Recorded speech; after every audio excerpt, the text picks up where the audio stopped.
could tell me your first name, though. Dan. Hey, guys, it's Big Daddy.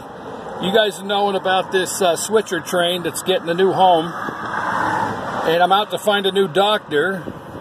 And I run into Dan, right? Yep, from Hope's Collision. Oh, he's from Hope's. We're going to give Hope some free advertisement here. Pretty nice guy Dan is, actually. Dan, are you sure you don't want to be on my video? You want to say hi? How you doing? All right, there's Dan. Okay, just to prove that I'm not talking to myself, because you know my show's crazy. Anyway, Dan's giving me some information about this train. Dan, you figure this train is about 35 tons. About 35 tons. And that green wrecker over there, I'm going to show you, the big Hope's green one. That one there, oh, here comes a big rig. That one all the way over there across Route 309, that is a what? 30 tonner. That'll lift 30 ton. The, what color is that? I just call it the orange. It's like a lighter orange. That one will carry how much? 50 ton. Oh, that's even bigger. Check this one out. So that'll do 50. That'll do about 30, 35. And they figure that switcher train's about 35 ton. So it really wasn't a big deal to pull her out then. No. And now I'm getting the story because I know a lot of people want to hear the story. It's going down to West Penn Township. West Penn Township, where it's going to be part of a monument. And it was donated by Pagnotti, right? Yep. And it's also, they got a guy that's going to have a flatbed trailer donate his time to move it down there. So everybody wants to know what's going on. Now you know. Dan, you want to know something really crazy? The other night I came back from Lake Erie. I could swear that train wasn't there. I know, it's crazy, right? Yep. I don't know if I was just so focused on the old point where it was at, and maybe it was darker than I thought it was. Yep. But I was like, I go home and I'm like, people, it's gone. Poof, it's gone.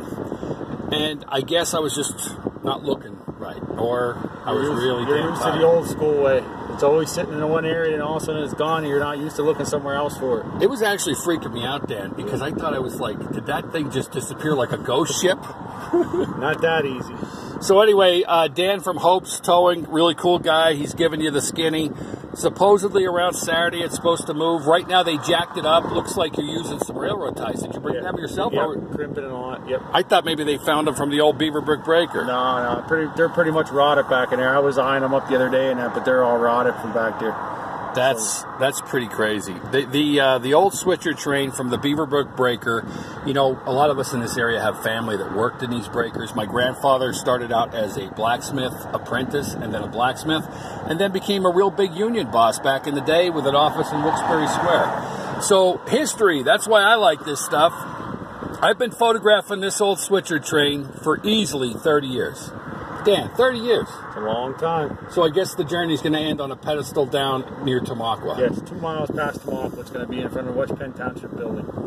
In front of the West Penn Township building, and I got to tell you, at first I was a little bit miffed, and now I'm like feeling like the old girl's getting a new life.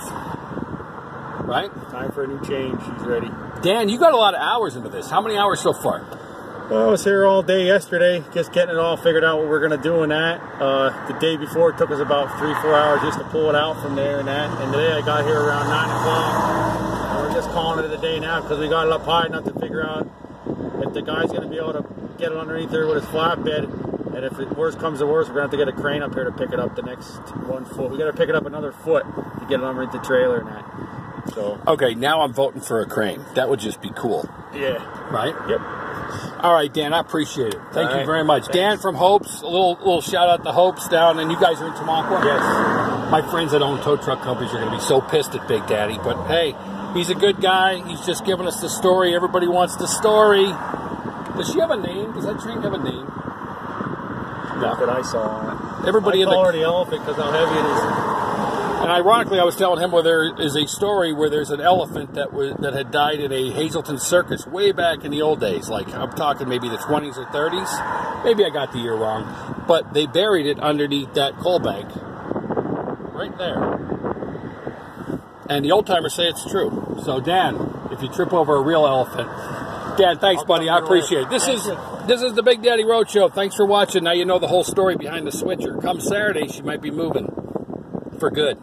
Hey, don't let that thing fall over. It's heavy. I won't. Have a good one. All right, guys. We'll see you later. Thanks for watching, and please share this. Peace.